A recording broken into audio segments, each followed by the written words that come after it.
Friends, Assalamu alaikum. Welcome to the course of Data Structures and Algorithm. Today is lecture number 8 and we are going to learn about two-dimensional arrays. I am Dr. Zishan Iqbal, Assistant Professor in Computer Science, Institute of Computing, KUST, Kohat. So the agenda of today's lecture will be as follows. First of all, we learn about multi-dimensional arrays. Next, we are going to learn about two-dimensional arrays, its syntax, and how to access any element of 2D array. In the end, we are going to learn about how the 2D arrays are stored in memory. So let's start with the multi-dimensional array. In the previous lecture, we learned about arrays, which is also known as single-dimension arrays. These are great and sometimes you will use a lot while programming in C++. However, if you want to store data as a tabular form, like a table with rows and columns, you need to get familiar with multi-dimensional arrays. A multi-dimensional array is basically an array of arrays. Array can have any number of dimensions. A multi-dimensional array in C++ can be defined as an array that has more than one dimension. However, more than one dimension means that it can also grow in multiple directions. Some popular multi-dimensional array include 2D array, which grows in 2 dimensions, and 3D array, which grows in 3 dimensions. So let's start with the 2-dimensional array. A 2D array is also known as a matrix. Other name of this is also known as table of rows and column. Like we used to study matrix in 8th or 9th. There are two things in matrix, and rows and columns. And to create a 2D array of integers, we should look at the following example. Here the first dimension represents the number of rows, which is mentioned as 2, while the second dimension represents the number of columns. Here it is mentioned as 3. The values are placed in row order and can be visualized like this. For example, अगर आप यहाँ पे देखें तो आपको 2 rows नज़र आ रही होंगी और ऊपर 3 columns नज़र आ रहे हैं. तो हमने इसको 2/3 के फॉर्म में रिप्रेजेंट किया है. यहाँ पे एक और चीज़ है, हम इसको देखते थे m into n के साथ, where m represent the number of rows and n represent the number of columns. Now in this slide we will learn that how we should access the element of a 2D array. We have to specify the index number of both row and column. For example, अगर आप example देखें तो यहाँ पे हमने पहली line में एक array क्रिएट की है मैट्रिक्स के नाम से 2/3 की, और उनको वैल्यू प्रोवाइड कर दी. फिर मैंने सेकंड लाइन में जो इनको सी आउट किया है, प्रिंट के लिए कमांड दिया है, और उसमें मैंने लिखा है matrix 0 and 2. Now here the 0 represent the first row and 2 represent the third column. क्योंकि यहाँ पे हमें पता है कि एरे का जो स्टार्टिंग इंडेक्स है वो 0 से स्टार्ट होती है. तो 0 का मतलब यहाँ पे फर्स्ट रो है एंड 2 का मतलब यहाँ पे थर्ड कॉलम है. कॉलम को रिप्रेजेंट किया जा रहा है. तो अगर इस तरह देखें तो यहाँ पे क्या प्रिंट होगा, इसका आउटपुट अगर देखें तो हमारे पास 2 प्रिंट होगा. और अगर आप ये फर्स्ट लाइन में देखें जो मैंने दिया है, तो ये फर्स्ट रो का थर्ड वैल्यू, फर्स्ट रो में थर्ड वैल्यू 2 हमने वहाँ पे सप्लाई की है ऊपर, तो वही यहाँ पे प्रिंट हो रही है और उसी को हम यहाँ पे एक्सेस कर रहे हैं. Now to change the value of an element, we have to refer the index number of element in each of the dimension. And here in the following example, this will change the value of element in the first row 0 and first column. For example, अगर यहाँ देखें तो मैंने लिखा है second line, अगर आपको example देखें तो मैट्रिक्स 0 0 is equal to 9. तो अब अगर हम उसको प्रिंट कराएंगे तो हमने नई वैल्यू उसको दी है. पहले हमने फर्स्ट लाइन में अगर देखें तो हमने क्या वैल्यू सप्लाई की है, 0 0 पे 1 वैल्यू सप्लाई की हुई. तो now the outputs will be 9 instead of 1. And the next topic is how the 2D arrays are stored in memory. As an array, we know that the elements will be stored in consecutive memory location. So the elements of 2D array have to be stored in contiguously memory as well. As the computers have linear memory address, the 2D array must be linearized so it enables the storage. There are basic two methods to achieve this. Row major order. This technique store the 2D array row by row. So यहाँ पे हम पहले first row को store करेंगे, फिर second row को store करेंगे, and then we will move on to the next row. And in the column major order, this technique stores the 2D array column by column. It means that first column will be stored first in the memory, and then the second column, and then the third column, and so on. This allows the random access to the 2D array elements, as the computer needs not to track the address of all the elements in the array. It only tracks the base address, starting address of the first element, and calculates the other address of any element using this base address. अच्छा, तो explain अगर हम इसको मैं further करूँ to row major order को, तो यहाँ पे भी देखें अगर आप मैंने तो एक ये टेबल क्रिएट किया है. इसका जो साइज़ मैंने रखा हुआ है यहाँ पे वो 3/4 का है. 3/4 क्यों कह रहा हूँ कि इसमें ये 3 नंबर ऑफ आपको ये रो नज़र आ रही होंगी, और यहाँ पे ये 4 कॉलम्स नज़र आ रहे हैं. ठीक है, तो ये 3/4 का एक मैट्रिक्स है, और हम we are going to store this in memory. तो अगर आप देखें तो हम इसको स्टोरेज इसकी ऐसे होगी, जब मैंने फर्दर इस नेक्स्ट डायग्राम में बना भी दिए. तो फर्स्ट ऑफ ऑल पहली रो स्टोर होगी, जिसमें अगर आप देखें तो first value is 15 and then 19, then फिर हम 3 को स्टोर करेंगे एंड देन 98 को, और उसके बाद हम फिर सेकंड रो की तरफ जाएंगे. सेकंड रो में 56, 21, 34, 100, 26, 45, 71 एंड फिर 66 हैं. तो there are total number of values जो आपको नज़र आ रही हैं वो 12 हैं, लेकिन हमने इसको स्टोरेज जो की है वो हमने रो बाय रो की है. First of all first row को स्टोर किया गया, देन नेक्स्ट रो को स्टोर किया गया, और फिर हमने थर्ड रो को स्टोर किया यहाँ पे. ठीक है, तो इसको 3/4 मैट्रिक्स भी कहते हैं, जिसमें 3 रोज हैं. First number represent the number of rose and the second number represent the number of column. अच्छा, तो एक्सप्लेन इसको अगर मैं फर्दर करूं तो आप यहाँ पे देखें, अब मैंने यहाँ पे एड्रेस भी असाइन कर दिए. अच्छा, ये एड्रेस मैंने सपोज किए हुए हैं. तो फर्स्ट एड्रेस अगर इसका हो 190, तो सेकंड एड्रेस होगा 191, फिर 192 एंड सो ऑन. ये 200 तक स्टोर है.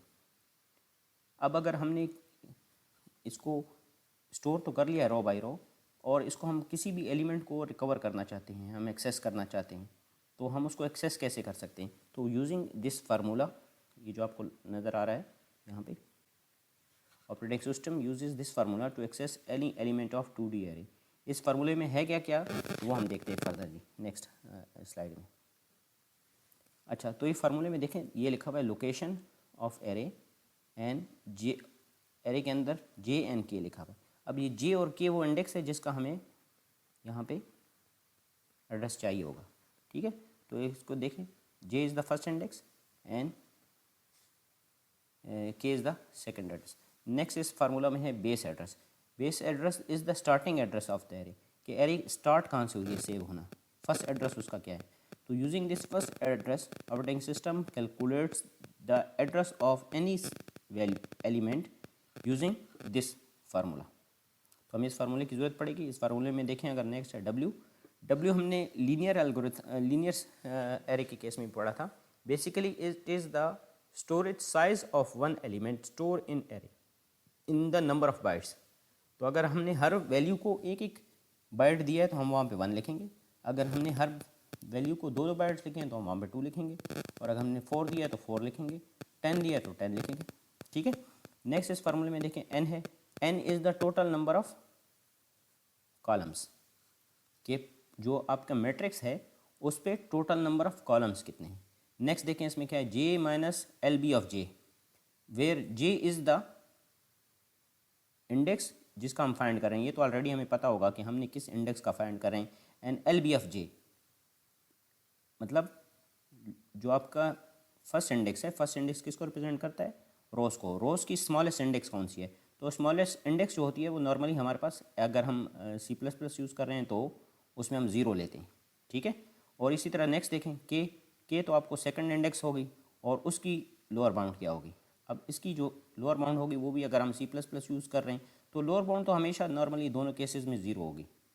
तो अगर आप इनको C++ के कॉन्टेक्स्ट में देखें तो ज़ीरो लेंगे, और अगर हम इनको नेचुरल नंबर के कॉन्टेक्स्ट में देखें तो फिर हम इनको दोनों को 1 लेंगे। ठीक है, तो this is the formula and we are going to put use this formula in the next slide. अच्छा, अब यहाँ पे देखें, अब मैं we are going to find the address of this cell. ठीक है, तो we are going to find the address of this value. अब ये मैंने इसको स्टोर कर दिया है, नेक्स्ट हम इसको एड्रेस भी असाइन कर देते हैं। तो we are going to find the address of 34 which we know that 196 आ रहा है। इस अरेंजमेंट के थ्रू जो हमने दी हुई है 190 से स्टार्ट हुआ है, तो 34 किस पे स्टोर होगा, 96 पे। तो यही सब कुछ हम फार्मूला में पुट करते हैं, देखते हैं कि 196 वहाँ से आता भी है या नहीं आता। अच्छा, ये जो नीचे आपको वैल्यूज़ नज़र आ रही हैं ना, ये सबस्क्रिप्ट इंडेक्स हैं, 00, 01, 02, 03। ये 0 रिप्रेजेंट कर रहा है फर्स्ट रो को, एंड नेक्स्ट ले देखें और तो इसमें 10, 11, 12, 13। अब यहाँ पे 1 रिप्रेजेंट कर रहा है सेकंड रो को, और इसी तरह अगर यहाँ से काउंट करें तो ये नंबर ऑफ़ कॉलम्स को रिप्रेजेंट कर रहा है। अब इस सब को हम फार्मूला में पुट करते हैं, देखते हैं कि ये 196 आता है 34 का एड्रेस। यहाँ पे याद रखें कि ये जो इंडेक्स है ना, इंडेक्स हमें याद रखनी है कि जे और के इसमें क्या है। जे इसमें 1 है और के जो है यहाँ पे आपको 2 लिखा हुआ नज़र आ रहा होगा। तो this is the formula and we are going to put this values in this formula. यहाँ पे अगर देखें तो ये मैंने वैल्यूज पुट कर दिए हैं, एरे का नेम लिख दिया सबसे पहले, एंड 1 और 2 लिख दिए, where 1 is J and K is 2। Next the base address इसका क्या है जी, 190 है, तो वो 190 मैंने लिख दिया, प्लस 1 मैंने क्यों लिया यहाँ पे, क्योंकि हर वैल्यू को हमने एक सेल दिया हुआ है, एक सेल दिया हुआ है, तो W की वैल्यू यहाँ पे 1 होगी। नेक्स्ट है यहाँ पे n यहाँ n क्या था जी, इस अगर आप इस मैट्रिक्स को देखें तो इसमें टोटल नंबर ऑफ कॉलम्स कितने हैं, 4, तो मैंने n की जगह 4 पुट कर दिया। एंड जे की वैल्यू क्या है, जे वो तो हमें ऑलरेडी गिवन है 1 माइनस 0 अब मैं क्यों ले रहा हूँ, क्योंकि जो स्मॉलेस्ट इंडेक्स होगी वो 0 होगी यहाँ पे। एंड नेक्स्ट देखें प्लस के माइनस एल बी ऑफ के, तो के यहाँ पे 2 है और लोअर बाउंड ऑफ के इज़ ऑलवेज 0 लेंगे हम, C++ का केस देख रहे हैं। ठीक है, तो अब इससे अगर हम नेक्स्ट देखें तो 2 माइनस 0 से क्या आ जाएगा, 2 ही आ जाएगा। 1 माइनस 0 से 1 आ जाएगा, 1 इंटू 4 आ जाएगा। तो अंदर अगर आप देखें तो 4 + 2 बच गया, 4 + 2 इंटू 1, 4 + 2 से 6 आता है, 6 इंटू 1, तो हमारे पास कुछ इस तरह की इक्वेशन बन जाएगी। एंड नेक्स्ट अगर आप इसको देखें 190 + 6, एंड देन अब देखें इसका क्या आंसर आया, विच इज़ द सेम जो हम पहले से ले चुके हैं यहाँ पे सब कुछ। ठीक है, तो this is how we are operating system is going to find the address of this, जो यहाँ पे मैंने साइड पहले से लिख दिया आप लोगों के लिए। जस्ट फार्मूले में हमें वैल्यूज़ उसको ऑपरेटिंग सिस्टम डालेगा, and using this base address वो कैलकुलेट कर लेता है 196 एंड 196 पे चला जाएगा। फिर आप उसको बेशक जो मर्ज़ी कमांड दें, सी आउट लिखें उसके साथ, या जो कुछ करना चाहें, वैल्यू चेंज करना चाहें, तो वो उसके साथ वही कमांड पे एक्शन लेगा, जो भी आप कमांड देंगे। अच्छा, इस स्लाइड में अगर आप देखें तो ये कॉलम बाई कॉलम की अरेंजमेंट है। यहाँ पे हम सबसे पहले इस कॉलम को स्टोर कर रहे हैं, तो इस कॉलम में वैल्यू क्या है, 15, 56 and then 26, and then we are going to store this 19, 21 and 45, and then we are going to store this third column में 3, 34 and 71, and हमने लास्ट कॉलम को स्टोर करना है विच इज़ 98, 100 and 66। तो यहाँ पे अगर आप देखें तो ये अरेंजमेंट मतलब सेल्स तो हमें उतने ही मिल रहे हैं, लेकिन storage one after another different आ रहा है। पहले देखें 15 के बाद 19 था, अब 15 के बाद 56 स्टोर हो रहा है। ठीक है, लेकिन ये वही टेबल है जो हमने पिछली स्लाइड्स में यूज़ किया है। सो अगर मैं इसको मैंने यहाँ पे खुद से एड्रेस दे दिए हैं, यहाँ पे भी मैंने वही बेस एड्रेस लिया 190, तो 190 के बाद 190, और हम we are going to again find the address of this. तो यहाँ पे अगर आप देखें 197 आ रहा है इसका एड्रेस, तो और लेकिन इसका फार्मूला में चेंज है थोड़ा सा। अगर फार्मूला अगर आप देखें तो फार्मूले में कुछ चेंजेस हैं। बाकी बेस एड्रेस यहाँ पे ये 1 बाय 1 हम देखते हैं कि इस फार्मूले में है क्या क्या चीज़ें। तो ये अब इस स्लाइड में आपको देखने को मिलेगा। इस स्लाइड में अगर आप देखें तो फर्स्ट जे और के तो वही इंडेक्स हैं जिनका हम फाइंड करना चाह रहे हैं। नेक्स्ट बेस एड्रेस भी सेम रहेगा। बेस एड्रेस क्या है जी, starting address of the array. Next W भी सेम रहेगा, जो हर एलिमेंट को हम साइज दे रहे हैं इन बाइट्स, ठीक है। नेक्स्ट है M, here M represent the total number of rows. तो अगर आप पिछली डायग्राम में देखें, अगर आपको याद हो, टोटल नंबर ऑफ रोज कितनी थी हमारे पास, 3 थी, तो हम यहाँ पे 3 लेंगे उसकी जगह। And then lower limit of row which will be 0 and lower limit of columns which will be 0। हम यहाँ पे सपोज कर रहे हैं कि we are going to use this in C++। तो C++ में इंडेक्स कहाँ से स्टार्ट होती है, 0 से स्टार्ट होती है, ठीक है। Next, so we are going to find the address of 34 again. हमारे पास J और K मैंने सेम लिया है यहाँ पे। J यहाँ पे क्या है 1 एंड K यहाँ पे क्या है 2। अब अगर आप मैं इनको पहले से एड्रेस दे दूँ वही एड्रेस, तो 34 का एड्रेस क्या बन रहा है 197। And we are going to check कि फार्मूले में अगर वैल्यूज पुट करें तो यही 197 आएगा या नहीं आएगा। तो let's see, this is the formula. अगर आप इसमें वैल्यूज पुट करें तो J और K की वैल्यू 1 2 ही है, ठीक है। बेस एड्रेस भी सेम है and W will be also भी सेम। यहाँ पे सिर्फ एक चीज़ जो मेजर बदलेगी वो होगी M।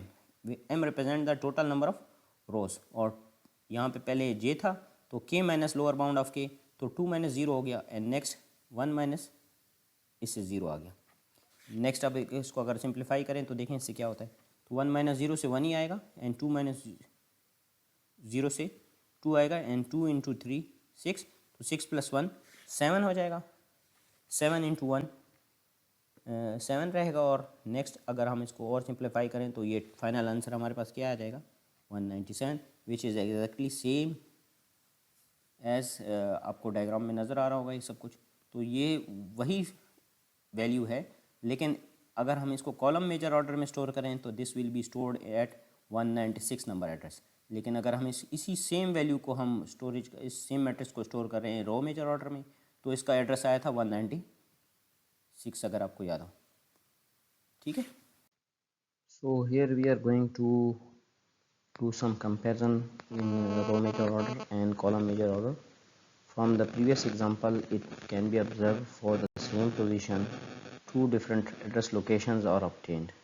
That because in row major order, movement is done across the rows and then down to the next rows and so on. And in column major order, first move down to the first column and then to the next column. So the both answers are right. It all based on the position of the element whose address is to be found. For some cases, the same answer will also be obtained with row major order and column major order, and for some cases different answer will be obtained. अच्छा, कुछ चीज़ें हमें ये देखने की भी हैं कि ये डिपेंड करता है कि लैंग्वेज उनको किस तरह स्टोर करती है। तो कुछ लैंग्वेजेस रो मेजर ऑर्डर में स्टोर करती हैं और कुछ लैंग्वेजेस कॉलम मेजर ऑर्डर में यूज़ करती हैं। For example in C++, row major order used, and languages like Fortran used to store the elements in column major order. It also depends on the applications as well. For example, row major order is also suitable for image processing, and for column major order these are suitable for column wise operation, for example matrix multiplication etc. as well. अब memory efficiency दोनों की तकरीबन same रहेगी, इसमें कोई इतना खास फ़र्क नहीं आता। ट्रेवर्सल डायरेक्शन हमारी थोड़ी चेंज हो जाती है। ऑर्गेनाइजेशन तो मैं आपको बता चुका हूँ कि organisation in row major order will be row by row and for column major order it will be column by column. Traversal difference आएगा क्योंकि हम ट्रेवर्स फ्रॉम रो फर्स्ट रो करेंगे अगर हम रो मेजर ऑर्डर यूज़ करें, first row then second row and then third row, and in column major order we will move from to column by column, first column then second column and then next column. Both have their own advantages and both have their own disadvantages as well. So this was all about today's lectures. What we have learned is that how the two-dimensional arrays are going to work, what is its syntax, and how they are going to be stored in memory. There are two methods, first row major order and the second is column major order. अगर आप सबका कोई भी question हो तो आप KCMS के through question भी भेज सकते हैं या अपने CR के थ्रू कांटेक्ट करके कोई भी क्वेश्चन इस पर पूछ सकते हैं। शुक्रिया।